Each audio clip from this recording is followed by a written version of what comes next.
to carry and its radical shape, the F-117 stealth fighter is very much a part of aerial warfare of the 1990s.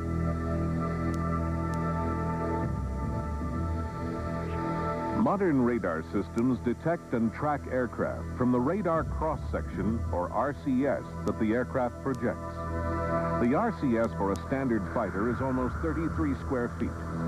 But with its stealth technology, an F-117 is nearly invisible, projecting the RCS of a small bird.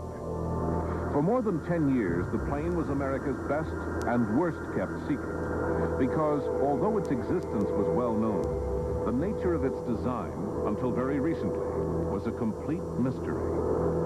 Begun as a demonstration project in 1976 and codenamed Have Blue, it was so good, so invisible, that the president immediately transferred the project to the U.S. Air Force Systems Command and classified it top secret.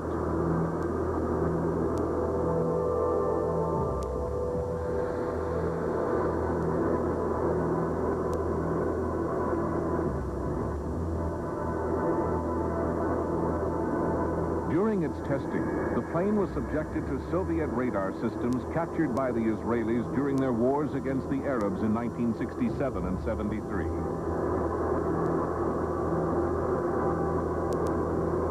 It was immediately evident that every crack and slot on the plane mattered. Preceding a test, even the gaps around the canopy and fuel filler doors had to be filled with paint-type radar-absorbent material, or RAM, and allowed to dry. Attention to detail went so far that new screws were designed for the plane because conventional slotted head screws showed up on radar like barn doors in flight. The final results were unbelievable. Have Blue was virtually undetectable by radar. While most modern fighters have a radar cross-section the size of a house, the combination of shaping and RAM gave the F-117A an RCS about the size of a sparrow.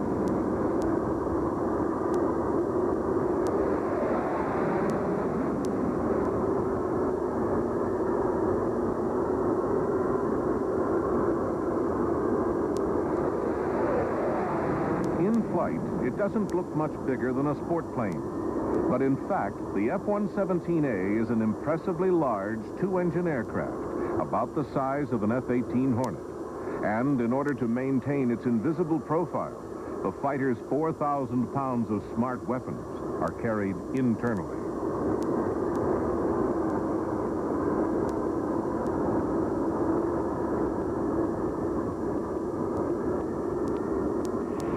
The plane was designed primarily as a radar evasion weapon, and its flight capabilities were almost an afterthought. More cynical pilots say that it's an aircraft that handles better than it looks, and have even given it a nickname, the Wobbly Gobbler. In flights of one or two, the F-117A is an invisible killer. Its mission is to attack specific high-value targets, such as command and control centers. The Pentagon only admitted that the stealth fighter existed after the plane carried out airstrikes in Panama during Operation Just Cause. The results for the plane during that mission were mixed at best.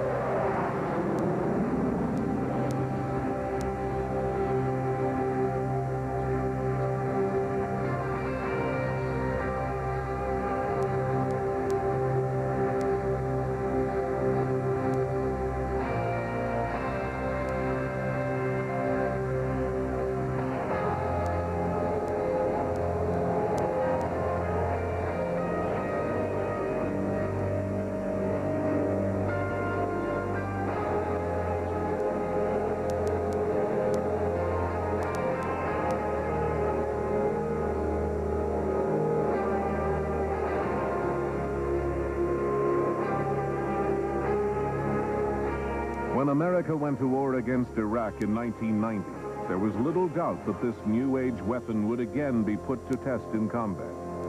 This time, its performance was extraordinary. In the first 24 hours of the Gulf War, stealth fighters flew 40% of the missions, even though they represented only 2.5% of all Allied attack aircraft brought to bear in the region. In that first crucial day, of the targets originally singled out for destruction, nearly a third of them were put out of commission by the F-117.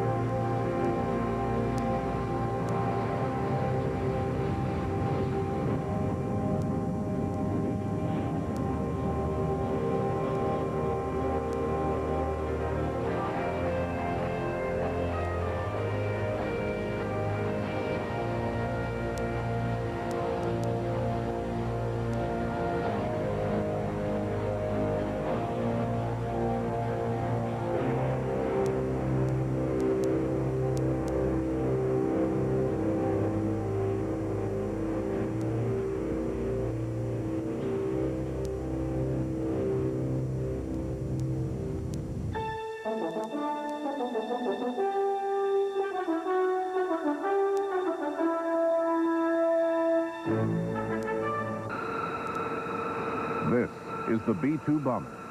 The size of an airliner, it's almost invisible to radar. In flight, the radar signature from a Boeing 747 would be larger than a football field. But with its stealth technology, the similar signature from the ghost-like B-2 is less than 1 square meter. This futuristic bomber was designed to penetrate the thickest possible radar defenses, incorporating the latest advances in stealth technology. But debate still rages over continuation of the plane's development. Its advocates say that it's essential to maintaining America's nuclear deterrent and to upgrading current bomber capabilities. The plane's critics charge that it's a costly and now largely unneeded first-strike nuclear weapon. But there is no debate as to the plane's strange appearance. It looks more like something out of the Star Wars trilogy than a contemporary military jet. From above or below, it has no curved lines at all, just 12 straight edges, 5 parallel to the front left, 5 to the front right. In this respect, the bomber resembles the F-117A. But from the side or front, the B-2 is composed entirely of gentle curves, totally unlike its smaller relative. The differences between the planes, one sharply angled and box-like, the other slim and smoothly curved, go back to their development in the 70s. In developing the B-2, Northrop used a supercomputer that didn't even exist in 1976 when the F-117 stealth fighter was designed. Because of this, engineers were able to compute radar refractions on curved surfaces and then juggle them with traditional aerodynamic designs. The result was a bomber designed with stealth technology rather than stealth technology designed for flight. And unlike the F-117, it doesn't fly in spite of its design. It flies because of it.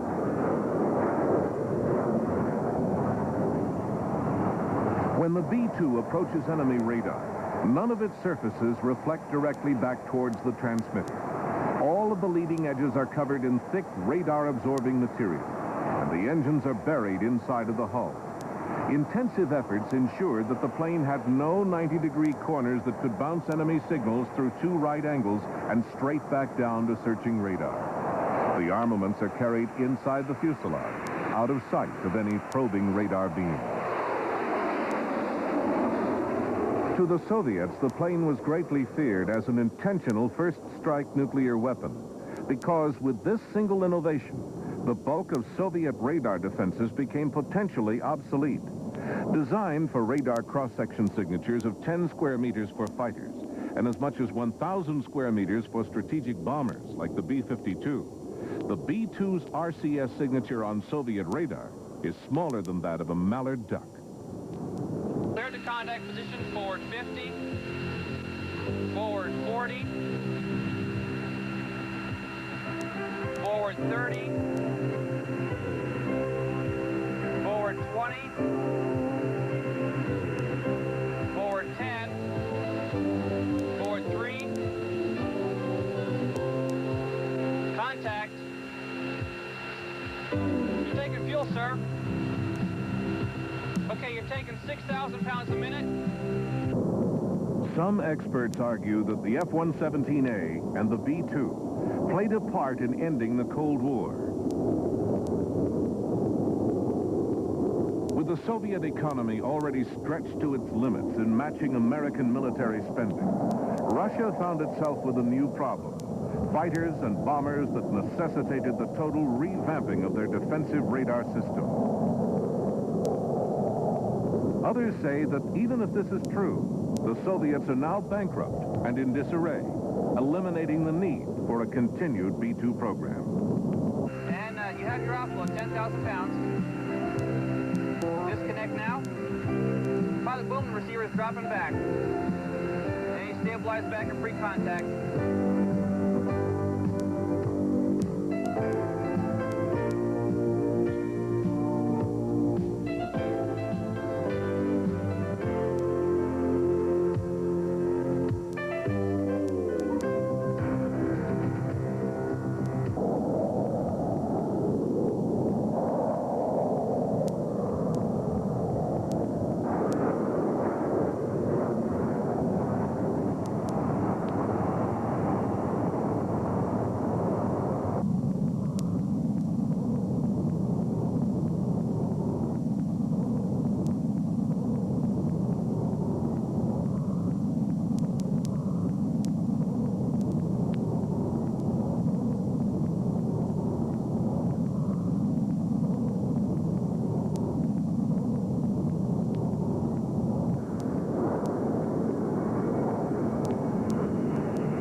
Time and again, one plane has proven itself critical to America's projection of power around the globe.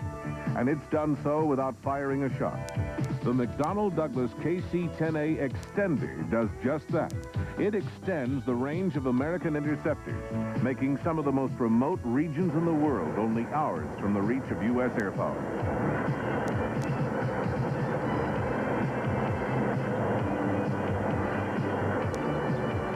The KC-10A can load up to 60 ground staff or other support personnel and up to 200,000 pounds of fuel. It's this fuel that gives Tactical Air Command pilots the ability to reach targets halfway round the world. The KC-10A was developed by McDonnell Douglas from the civilian DC-10. The Air Force has nearly 60 of the planes in service. Looks like a rendezvous in 02 minutes with the F-15. Roger. They can transfer fuel to thirsty flyers at up to 1,500 gallons a minute. 20 feet. 10 feet.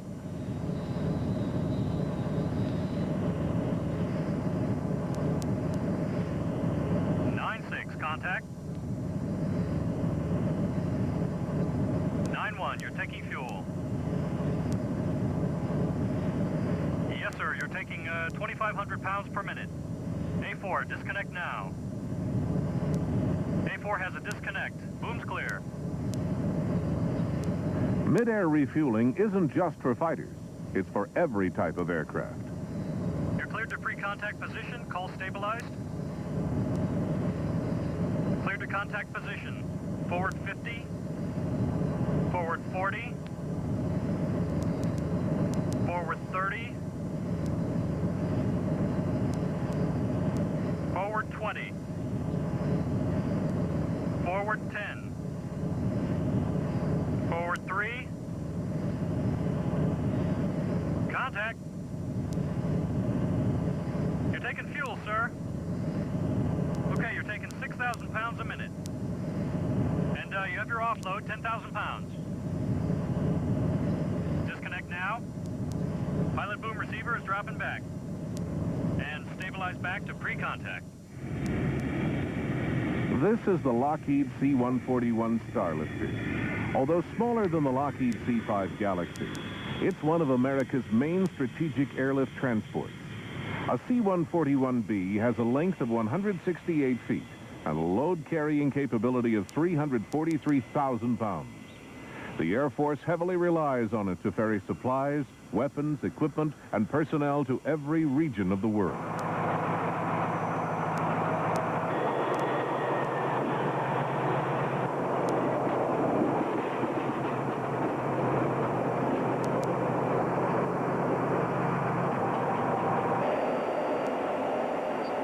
The Starlifter dwarfs a plane like the General Dynamics F-16 Fighting Falcon.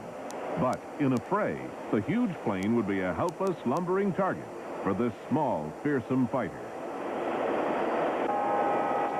A single-seat, lightweight, multi-role attack and air combat fighter, the F-16's design represents the other end of the spectrum from the twin-engine F-15. It's a true pilot's aircraft, and with a flick of its fly-by-wire controls, the plane can turn on a dime.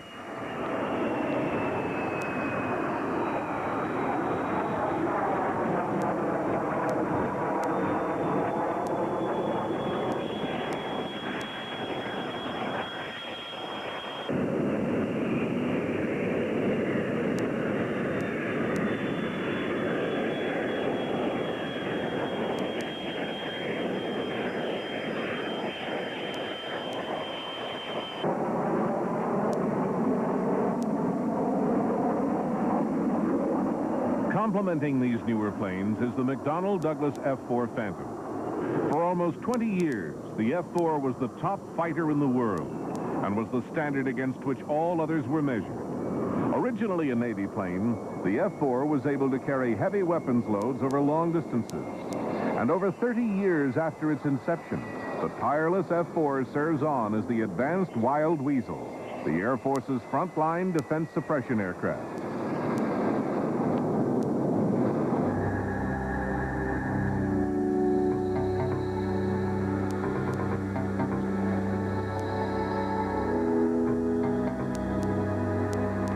But perhaps the preeminent warplane in the U.S. Air Force arsenal today is the McDonnell Douglas F-15 Eagle.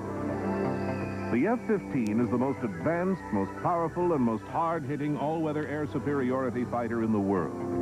No other fighter in the East or West can match its combination of light wing loading, high thrust-to-weight ratio, long-range radar, and deadly radar-guided missiles. It is an inspiring machine that belies the lethal nature of its mission.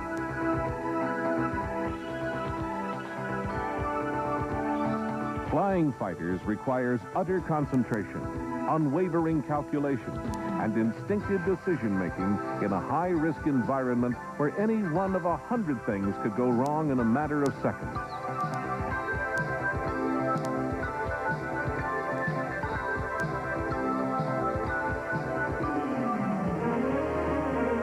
In a tense game of tag, these U.S. F-15s shadow a Soviet bear.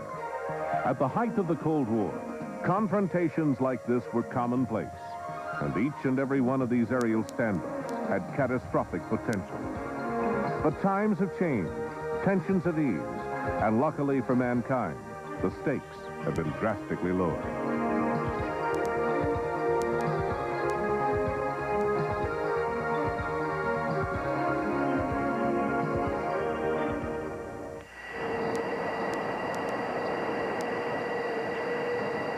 In December 1990, the Northrop McDonnell Douglas YF-23 lost out to the Lockheed Boeing YF-22 in the Advanced Technical Fighter, or ATF, competition. This decision has set the stage for the replacement of the F-15 Eagle in the late 1990s. The YF-23, as tested, would have had greater speed, range, and more powerful weapons than contemporary fighters. With enhanced stealth technology, the concept from Northrop and McDonnell Douglas would have been a menacing adversary in the advanced radar and dense surface-to-air environments of the 21st century.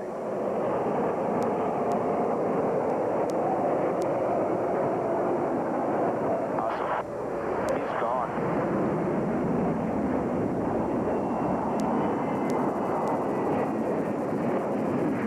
training as in war, the goal is the same. Spot the enemy first, take the first shot, get your kill, and get home. And in making that first crucial step, Air Force fighters rely heavily on the AWACS, or Airborne Warning and Control System aircraft. 030 for bogey. Victory 5, roger. Vector 030 for bogey.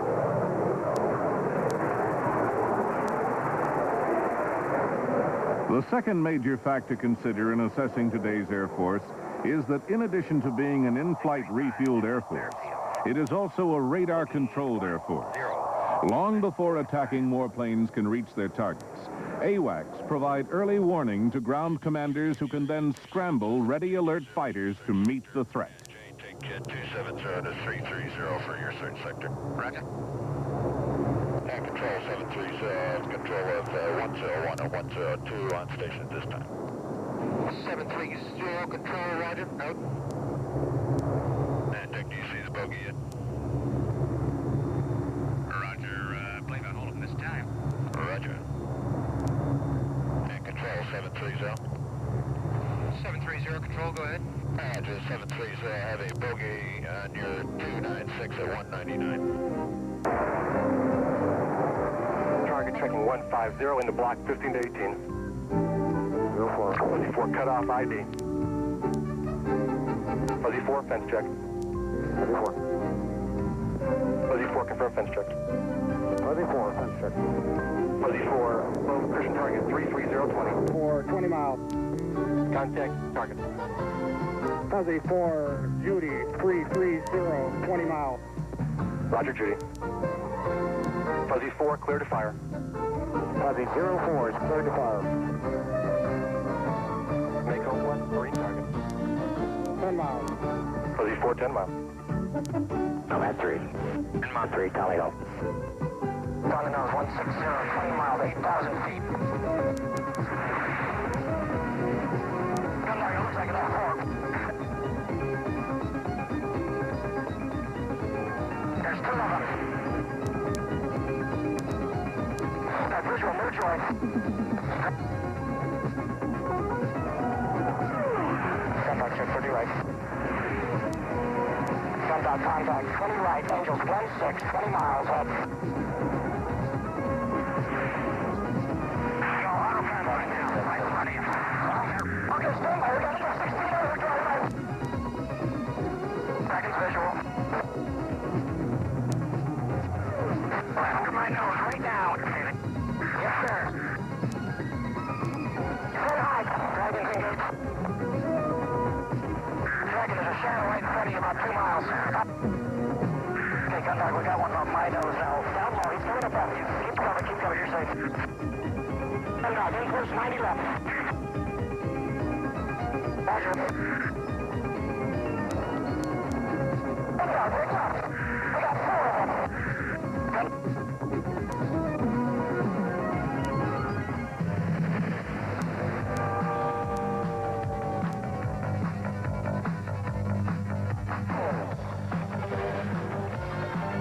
As fighters battle for control of the air, ground attack pilots take it to enemy forces on the land. But they can only do their jobs if the fighters first have control of the skies. This is tactical air power at its deadly best.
Intelligence is a vital tool, both in times of peace and war. In the late 1950s, when the Cold War threatened to turn hot, the Air Force first flew what went on to become one of its most famous aircraft, the SR-71 Blackbird. This black behemoth can maintain a cruising speed of 2,300 miles an hour at heights of over 95,000 feet. With engines more powerful than those used on the luxury liner Queen Mary, it holds all current speed and altitude records. For years, it was one of the most closely held secrets of the Western world. Immensely powerful and blindingly fast, it was designed to fly over the most sophisticated air defenses in the world. Its cameras were so sophisticated and its photos so precise that shoelaces on a boot could be accurately counted from them. Yeah, mine are good. Circuit breaker checked. Good in the front. Shifted, built up. Burner's good. 2 minutes. Max thrust. Marker. Speed choice.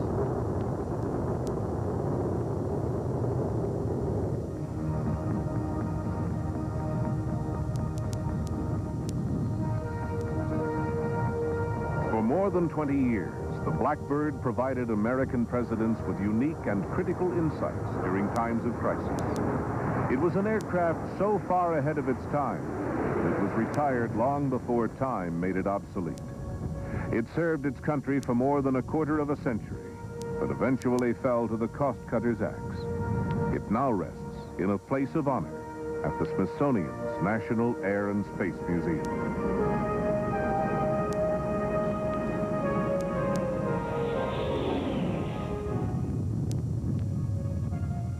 The SR-71, as far as I was concerned, has no bad points. There was nothing bad about flying it. It was a terrific airplane to fly.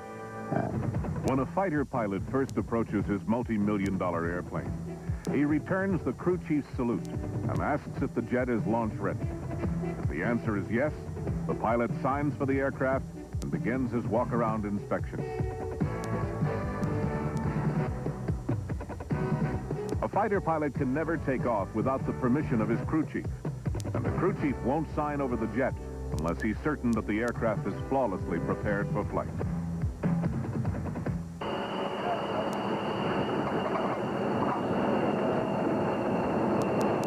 Proper preparation means making sure that not even the most minute step is skipped during the pre-flight check. A pilot's life and millions of dollars are put on the line every time a plane takes to the air. By the time the pilot climbs into the cockpit, he is as certain as anyone can be that his aircraft is ready to carry out the mission assigned to it.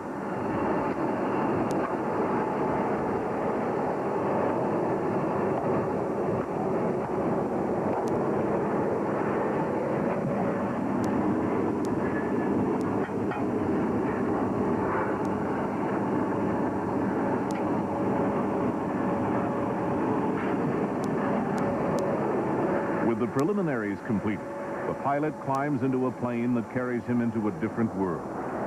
Once in the air, he enters a realm totally removed, a realm in which split-second decisions can mean the difference between life and death.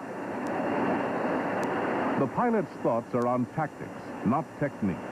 Relying on instinct, his job shifts from the routine to the terrifying as he engages enemy planes in a deadly game of three-dimensional chess. Here, all of the classroom training, flight simulator exercises, and group discussions are relegated to the subconscious. Aboard the most advanced airplanes ever built, today's Air Force pilots have to measure up against the toughest opponents they will ever face, each other.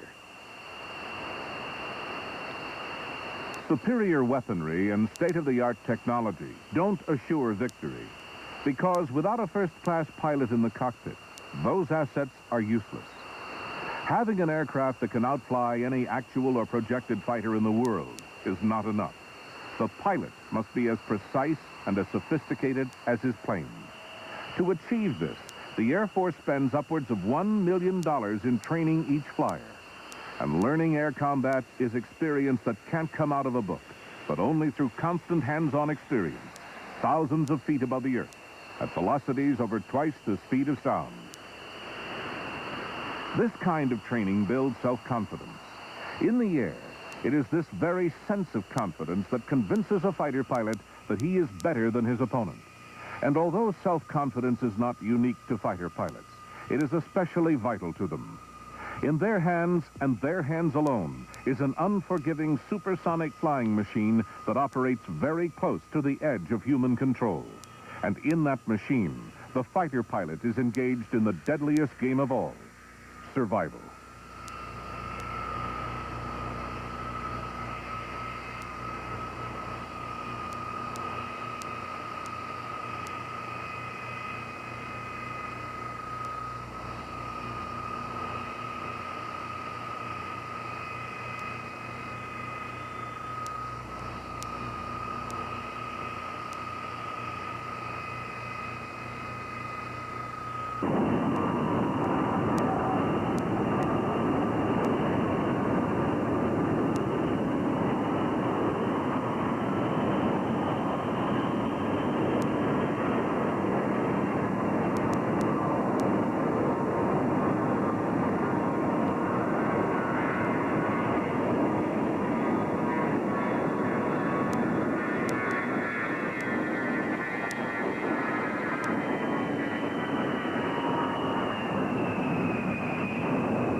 To make combat training as realistic as possible, missions are flown against dissimilar aircraft from other Air Force units or carrier-based air wings.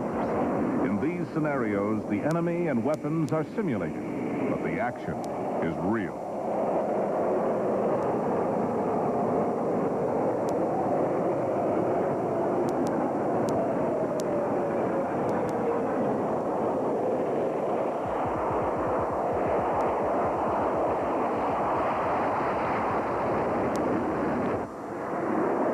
In air combat, there is one constant variable, the pilot.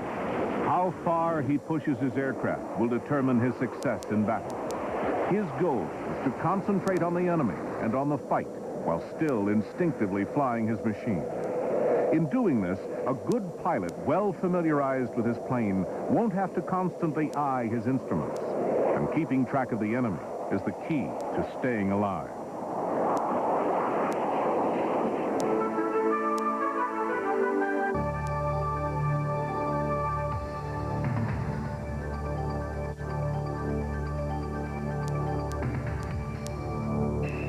Thunderbird, check 2, 4, 5, 8. Let's run them up.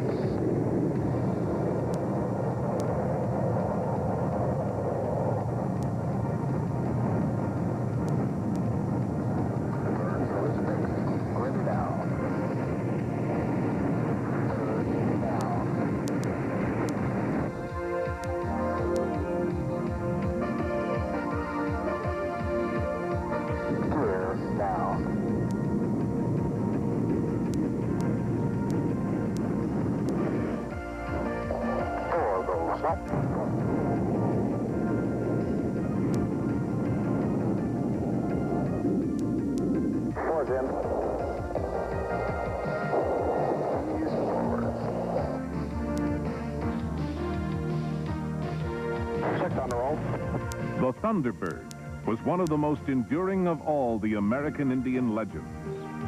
Early Native Americans thought that the Thunderbird controlled nearly all of the powers that man could imagine. especially the invisible forces enabling good to conquer evil and light to overcome darkness. The story of the Thunderbird varies from one Indian nation to another, but early drawings and ceremonial buckskins depict the bird in typical southwestern Indian colors, red, white, and blue. To the Indians, thunder was caused by the flapping of the mighty bird's wings, and lightning flashed from its eyes and from the arrows that the great bird hurled earthward. In 1953, the U.S. Air Force made the myth reality when their aerial demonstration team chose to call themselves the Thunderbirds.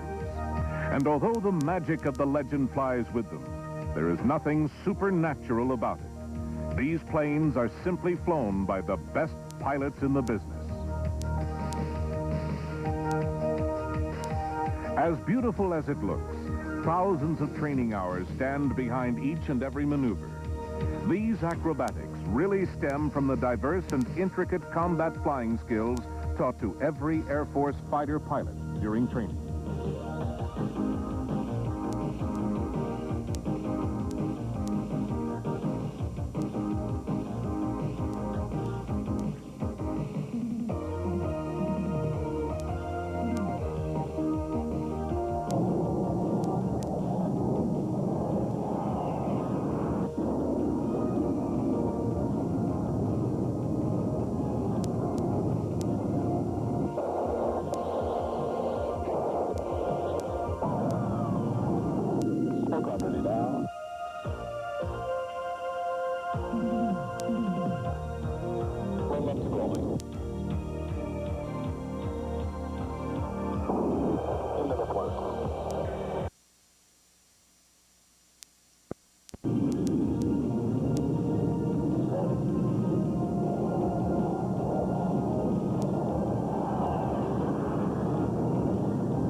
Corps of specialists and support personnel who perform their own special magic.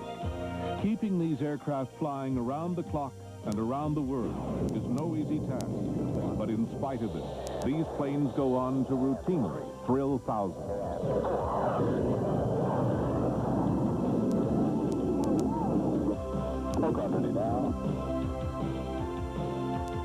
It is difficult to describe the thrill, the freedom of flight experienced by these pilots.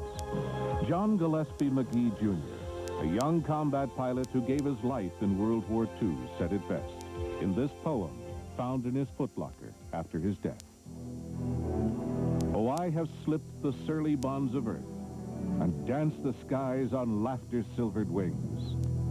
Sunward I've climbed and joined the tumbling mirth of sun-split clouds, and done 100 things you have not dreamed of, wheeled and soared and swung high in the sunlit silence. Hovering there, I've chased the shouting wind along and flung my eager craft through footless halls of air.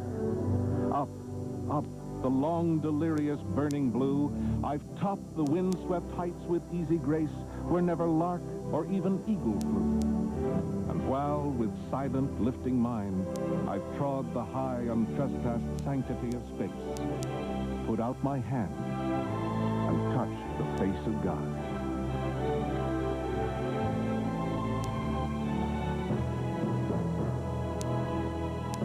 The men and women who wear wings of silver and the planes that they fly are symbols of a newly established legacy. From the days of Eddie Rickenbacker and the flying crates of the First World War to the invisible stealth fighter only 75 years later, the U.S. Air Force, born of the 20th century, has truly come of age.